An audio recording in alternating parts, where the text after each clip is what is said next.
Je courais, j'étais dans les derniers et lui il était derrière moi, il me courait et il me disait Domi, si je t'attrape, je te fous une branlée.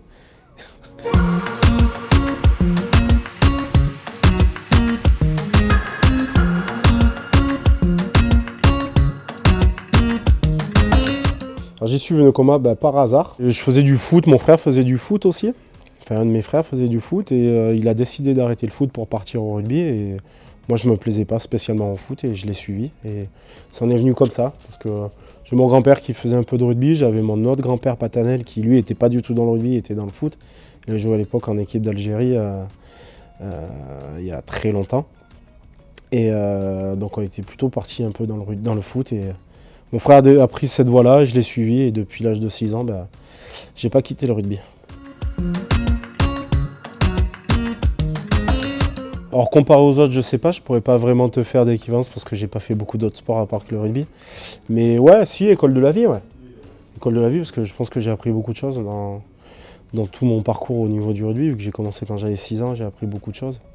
J'ai découvert pas mal de choses, hein, outre le respect, les valeurs et tout ce qui va avec. Bon après ça fait un petit peu chanson habituelle qu'on entend un peu tout le temps, mais c'est vrai.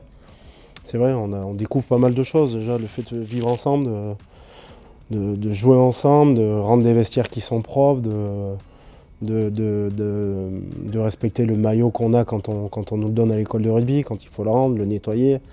Voilà, il y a plein de choses qui fait qu'au fur et à mesure des années, ouais, ça nous apprend beaucoup de choses. Ouais, c'est plutôt pour te guider, pour te faire voir la bonne voie, où aller, te montrer l'exemple. Pour moi, c'est ça un joueur phare, ouais. C'est plus pour te guider. Alors le pourquoi, je sais pas, j'irai pas t'expliquer pourquoi. Bon, déjà, c'est plus facile de faire des passes avec un ballon de rugby qu'avec un ballon de foot. Je sais pas pourquoi. Bon, c'est vrai que j'ai jamais cherché pourquoi le ballon de rugby était ovale. Mais c'est vrai que c'est un petit ballon qui est un peu malicieux et je pense qu'on aime bien ça aussi des fois. Il y a quand même des bons joueurs avec qui j'ai joué. J'ai eu la chance de jouer avec des très très bons joueurs. Il y a toujours un joueur qui m'a impressionné, c'était Brock James. Dans sa manière de gérer les matchs, de distribuer le jeu, de poser son jeu, d'imposer sa vitesse de jeu. Brock, ça a toujours été un joueur qui m'a vraiment impressionné sur ça. J'ai passé de nombreuses années à jouer avec lui à Clermont et il était calme. Pourtant, c'est pas du tout un calme, Brock. Mais quand il jouait dans son jeu, il te rendait serein par ses attitudes et sa manière de faire. Et tu savais que même quand tu étais en danger, il avait toujours un petit truc qui te permettait de te faire souffler et de t'amener dans la bonne direction. Ouais, des grands joueurs, j'en ai rencontré plein, mais qui c'est qui m'a vraiment marqué? Je vais rester dans les piliers, forcément. J'avais Castro Giovanni et Karl Lehmann. Parce que ça a été deux piliers qui avaient des profils un peu similaires, très grands. Et j'aimais bien les grands, moi. Je jouais un peu contre des grands. Et c'était deux piliers qui avaient des qualités qui arrivaient à être très très bas sur les mêlées, un dos très très costaud. Et ça a toujours été des grands rivaux pour moi quand j'avais la chance de les jouer. Donc j'ai une belle image rugbystique et purement, on va dire, de la mêlée par rapport à ça d'eux. Ouais, c'était un défi. Déjà, c'était un défi. Moi, à l'époque, quand j'ai commencé à jouer avec eux, ils avaient déjà une belle carrière. Donc, c'était deux grands piliers droits. Et c'est vrai que c'était un vrai défi parce que moi, je démarquais un peu nulle part et j'avais envie de montrer contre eux. Et ça me surmotivait. Et puis, j'étais tellement content de jouer contre des piliers comme ça que ouais, c'était un régal à chaque fois de pouvoir les croiser sur le terrain. Ouais, c'est dur. C'est dur. Alors, même si le rugby a évolué. À l'époque, il y avait encore quelques coups qui partaient quand j'ai commencé, mais avec les caméras et tout ce qui arrivait derrière, les replays, les arbitrages vidéo, il y en a beaucoup moins. Mais ouais, c'est dur et physiquement c'est dense et ça le devient de plus en plus. On voit que les mecs sont beaucoup plus préparés qu'il y a quelques années. Physiquement, ils sont très costauds et avant, le rythme de jeu était un peu moins élevé. Le temps de jeu aussi sur l'ensemble du match était moins élevé. Aujourd'hui, les temps de jeu sont très longs et que ce soit du début à la fin, ça tape toujours fort. Donc ouais, et puis maintenant que j'ai pris un peu de recul, des fois ça claque et tu te dis que t'as bien fait d'arrêter quand même.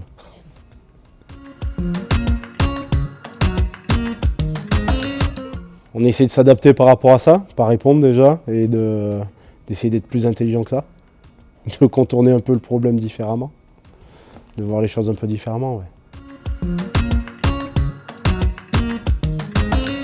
J'avais tout le temps peur. Tant que j'avais pas fait ma première mêlée, j'étais pas bien. J'avais tout le temps peur. Sur ma première mêlée, j'avais toujours peur. Et tant que si, généralement, je me suis toujours dit que si j'avais pas peur sur la première mêlée, je sais que ça sera le moment d'arrêter parce que je sais que je me sentirais arriver. Et j'avais tout le temps peur. Tant que j'avais pas fait ma première mêlée, il fallait que j'aille, il fallait que j'ai cette peur au ventre pour pouvoir y arriver. Ouais, je pense qu'il y a un respect. Il y a un respect entre les joueurs, ouais. Souvent, sur le terrain, ça tape fort. Souvent, ça frite. Il y a des rivalités, mais c'est vrai qu'une fois que le match est fini, on se retrouve facilement. On échange facilement, on passe du temps ensemble, on discute. Au final, on a la même passion, on a le même objectif, on se prépare pareil et on a beaucoup de points communs. Donc après, forcément, il y a toujours 2-3 histoires un peu plus tendues entre certains. C'est des histoires d'hommes, on va dire. Mais c'est vrai que la plupart du temps, on a toujours plaisir à se retrouver, même après des années. Je retrouve encore des coéquipiers. On se donne des nouvelles, on s'appelle quand on se voit. J'ai vu William Servat il n'y a pas si longtemps que ça à Marcoussis. On a passé la soirée à discuter ensemble. Il y a toujours des connexions qui restent. Le rugby, je m'entends très bien avec Gonzalo Canale, qui était le 3/4 centre de l'équipe d'Italie et qui jouait avec moi à Clermont. C'est même devenu mon témoin de mariage. On est restés très proches tous les deux. J'ai Benjamin Cazer avec qui je m'entends très bien et qu'on garde toujours contact. Et on s'appelle régulièrement. Voilà, j'en ai plein d'autres encore à citer, mais bon, c'est forcément beaucoup de Clermontois parce que j'ai passé des années à Clermont. Mais c'est là où j'ai créé mes plus grands liens avec mes amis. Mais celui avec qui j'ai le plus d'affinité, c'est Gonzalo Canale. Ouais, je sais pas. Peut-être parce qu'on est capable de faire des choses que nous n'oseraient pas y penser de le faire. Peut-être qu'ils ont un peu de crainte par rapport à ça, donc ils essayent de se justifier différemment. Non, ça a toujours été une rivalité avec les 3/4. Nous, on est là pour faire le travail de besogneux. Ils sont là pour finir les coups et faire les beaux. Donc chacun son boulot. On fait pas le même sport déjà à la base. On a toujours dit ça, que les avant et les 3/4, c'était pas le même sport. C'est 3/4 centre. J'aurais bien voulu jouer 3/4 centre. Bon, après, j'avais un peu de kilos en trop et il manquait un peu de vitesse. Mais non, c'est un poste qui me plaisait, pouvoir toucher les ballons, de l'activité, faire des vrais lancements, courir. Non, c'est un poste qui m'aurait plu, ouais. Ouais, il y a la fin de passe qui est sympa, la chistera quand même. Certaines fois, quand tu vois certains joueurs, ce qu'ils sont capables de faire sur une chistera ou la gestuelle qu'ils mettent dedans, c'est beau à voir. C'est beau à voir. C'est dur à caler quand même dans un match, mais t'arrives à le voir quand même. Oui, si. Il y a aussi les lutteurs qui ont un petit peu cet aspect-là, les judokas aussi. Mais c'est vrai que c'est quand même une particularité du rugby, et surtout les deuxièmes lignes. Plus particulièrement les deuxièmes lignes, parce que c'est ceux qui sont le plus exposés, mais qui ont des beaux choux. Mais ça fait partie des signes où les gens, quand ils croisent le rugbyman, ils regardent un peu les oreilles, des fois ils se demandent ce que c'est. Oui, forcément, parce c'est un sport de combat où on veut marquer notre adversaire et aussi imposer du rythme, marquer sa présence aussi sur le terrain. Donc c'est vrai que déjà mettre un vrai caramel, c'est rare. Donc quand tu arrives à en mettre un, tu es plutôt content de toi. Ouais. Donc c'est un peu une réussite dans ce que tu as fait. Mais il n'y a pas que ça après. Mais c'est vrai que si tu arrives à en mettre un, c'est bien.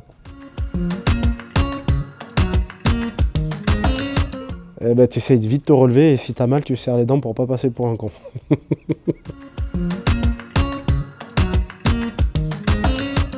Non, j'ai jamais eu de problème à respecter l'arbitre. Non, il faut juste accepter quand on est pris, et puis il a le droit de se tromper aussi des fois. Nous, on se trompe quand on joue, donc l'arbitre a le droit de se tromper aussi quand il arbitre. Il faut juste arriver à faire la part des choses et à se remettre en question par rapport à ça. Mais pour moi, non, ça ne devrait pas être dur de respecter un arbitre. Ça devrait être normal. C'est une normalité. Il est là, lui, pour arbitrer, pour que le jeu puisse se produire. Et toi, tu es là pour jouer dans les bonnes conditions. Donc, il est là aussi pour toi. Donc, il faut savoir respecter ça. Et je sais que des fois, c'est pas évident pour eux dans certaines conditions dans lesquelles ils évoluent. Donc, c'est bien de garder que les joueurs et le staff gardent un peu de distance par rapport à ça et respectent aussi le corps arbitral parce qu'ils n'ont pas non plus un métier facile. Pas du tout. Je serais un très très mauvais arbitre. C'est dur d'arbitrer, hein. C'est compliqué parce qu'il faut avoir les yeux partout, il faut réagir très vite. Il y a beaucoup d'informations, de données qui arrivent des deux côtés, que ce soit pour les attaquants ou les défenseurs, toutes les zones de ruck. Être arbitre, c'est pas facile. Donc moi, c'est sûr, je serais incapable de le faire.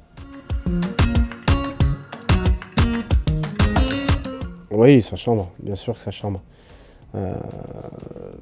Ça a toujours chambré, mais il faut savoir le faire intelligemment et le placer au bon moment. Mais oui, bien sûr que ça chambre. Je pense que ça chambrait plus avant. C'était un peu plus taquineur avant. C'est un peu différent aujourd'hui. Ah oui, il y avait des très beaux poètes par rapport à ça. Et généralement après ça partait vite. Ouais. J'ai pas de nom en tête par rapport à ça. Mais c'était toujours... moi à mon époque ça parlait un petit peu, mais c'était pas à la grande époque où il y avait les grands poètes comme tu dis. Mais non, j'ai pas de nom particulier par rapport au chambrage ou de vraiment méchant ou d'arrogant ou de provocateur. On m'a pas trop chambré moi dans ma carrière où j'ai pas trop fait attention. Il y en a ça m'a pas choqué quoi. Ça faisait partie du jeu, c'était une petite provocation, un ballon échappé, tu mettais une petite tapette dans le dos et tu disais bien joué ou des choses comme ça, mais c'était pas. J'ai jamais eu de chambrage méchant où ça a été dur derrière. Ouais.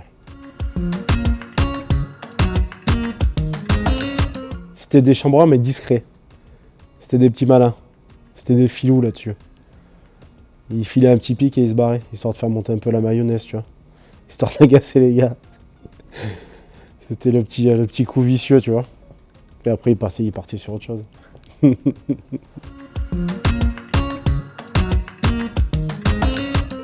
te dis, c'est Vern Cotter qui m'a vraiment marqué comme entraîneur. C'est un peu grâce à lui aussi que j'ai pu avoir la carrière que j'avais parce qu'il était hyper dur.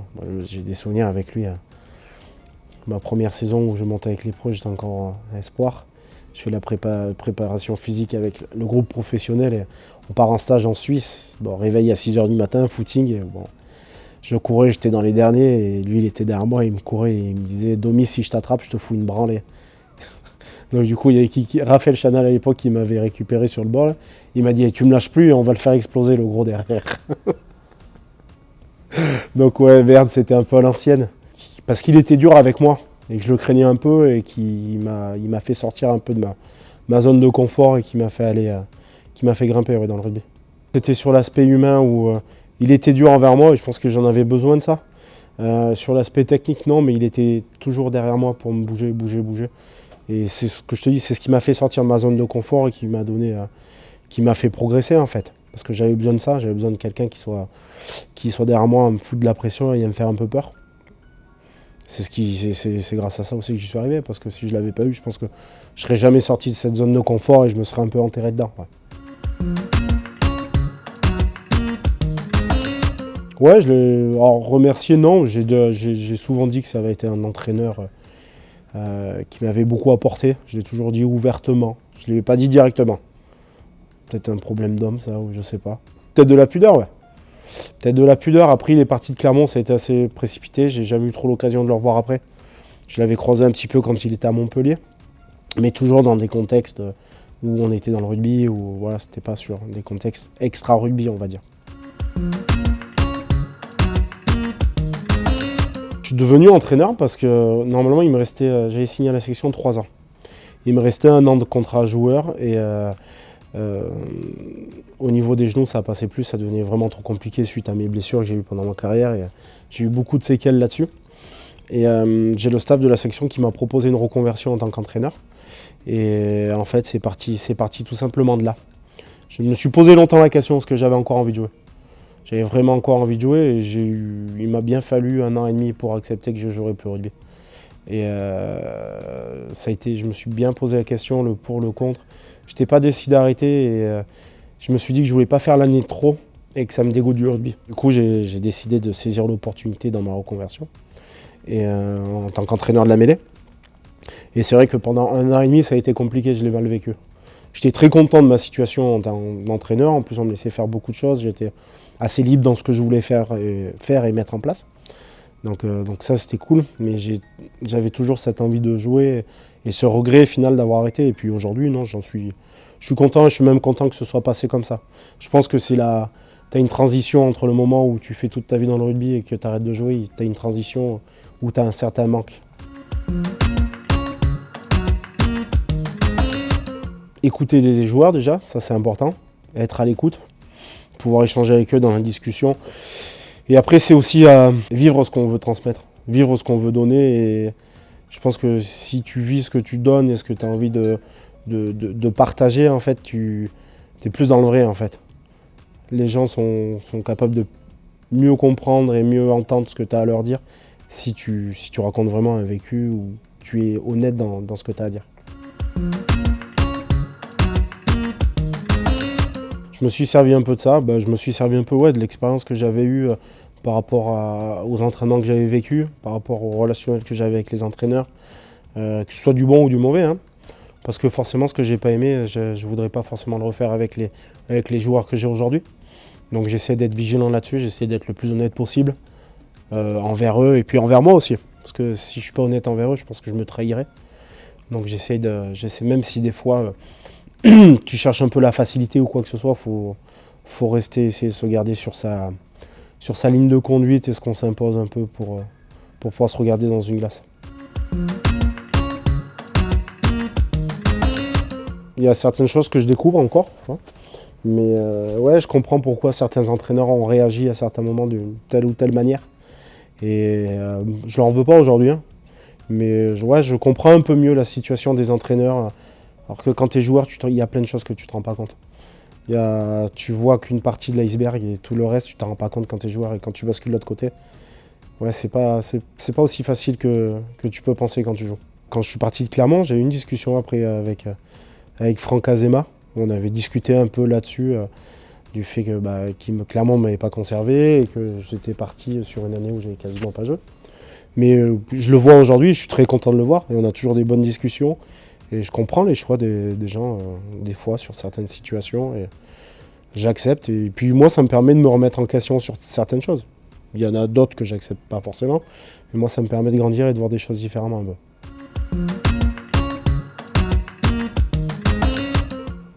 Comme je te le disais, la première, pendant 1 an et demi, ça avait été très compliqué. Je me posais beaucoup de questions. Si j'avais fait le bon choix, je me posais même la question de reprendre une licence à côté. C'est compliqué. C'est compliqué une vie sans rugby, sans jouer au rugby. Je dirais plutôt ça. C'est surtout sans jouer au rugby. Il y a plein de choses qui nous manquent. Le vestiaire, le ballon sur le terrain, l'ambiance du match. Il y a plein de choses que tu vis pas de la même manière. Donc c'est toujours...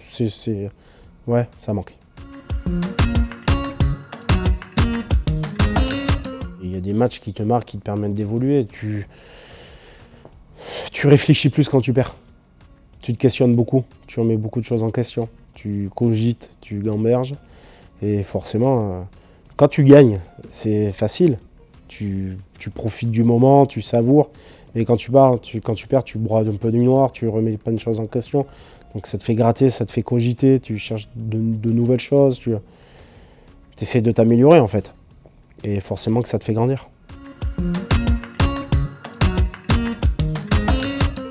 Pas forcément. Hein. Parce que moi j'ai pris des défaites où on était plutôt bien devant et il n'y a pas la victoire au final.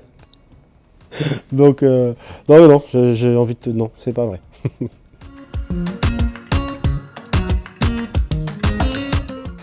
C'est compliqué. c'est compliqué après comment on l'apprend, comment on a échangé par rapport à ça. Ça aussi c'est important. Et ça te permet d'être un peu moins compliqué. Tu peux pas dire systématiquement au joueur qu'il est en groupe, mais si tu lui donnes pas d'explications, donc tu lui donnes des explications, tu vas pas lui donner tous les week-ends, parce qu'à un moment donné, quand tu dis des consignes, c'est aussi pour que lui il évolue, pour qu'il grandisse, pour l'aider là-dedans. Et c'est aussi à lui de travailler là-dessus. Mais c'est important d'avoir un relationnel pour ceux qui sont hors du groupe ou remplaçants. Mais après, remplaçant, c'est pas forcément un mauvais choix, hein. C'est pas négatif d'être remplaçant. Déjà, remplaçant, tu peux jouer au rugby, tu fais partie d'une équipe. Après, il faut voir comment tu postules en tant que remplaçant dans cette équipe. Il ne faut pas voir le poste de remplaçant comme forcément un poste négatif. Parce que j'en connais beaucoup qui sont en groupe, qui aimeraient être remplaçants tous les week-ends et qui n'ont pas cette chance-là.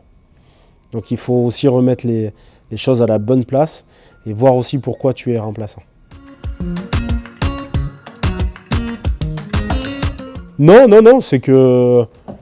Non, c'est pas forcément un message, mais c'est important de le savoir aussi, ça. Qu'il y a beaucoup de joueurs qui se plaignent parce qu'ils sont remplaçants, mais il y en a qui n'ont pas la chance de jouer. Il y en a qui sont pas dans le groupe depuis plusieurs semaines. Donc il faut aussi comprendre pourquoi on est remplaçant et aussi un travail à faire par rapport à ça. C'est pas un point négatif ou c'est pas une honte d'être remplaçant. Non, parce que tu travailles à 23 et souvent les remplaçants, ils apportent beaucoup plus que certains titulaires quand ils rentrent. Ils ont un impact qui est beaucoup plus fort aussi des fois. Faut voir la chose sous différents angles et pas se limiter que remplaçant, ça veut dire que tu es deuxième. Non, c'est pas forcément ça. Non, pas spécialement. Non, je suis pas spécialement superstitieux. Je crois beaucoup en la chance, à l'opportunité. Mais j'ai pas de rituel, j'ai pas de choses comme ça, non. Je crois en la chance, mais et savoir la saisir, ça j'y crois, oui. Ouais, des fois, oui. Des fois, quand je voyais certains potes qui arrivaient dans le vestiaire avec certains trucs placés de telle manière, j'ai vu des trucs assez marrants là-dessus, ouais. Assez décalés, assez fun. Mais après, je respectais, hein, c'était chacun a sa manière de voir les choses. Mais il y en avait certains, ouais, ça me faisait rire un peu.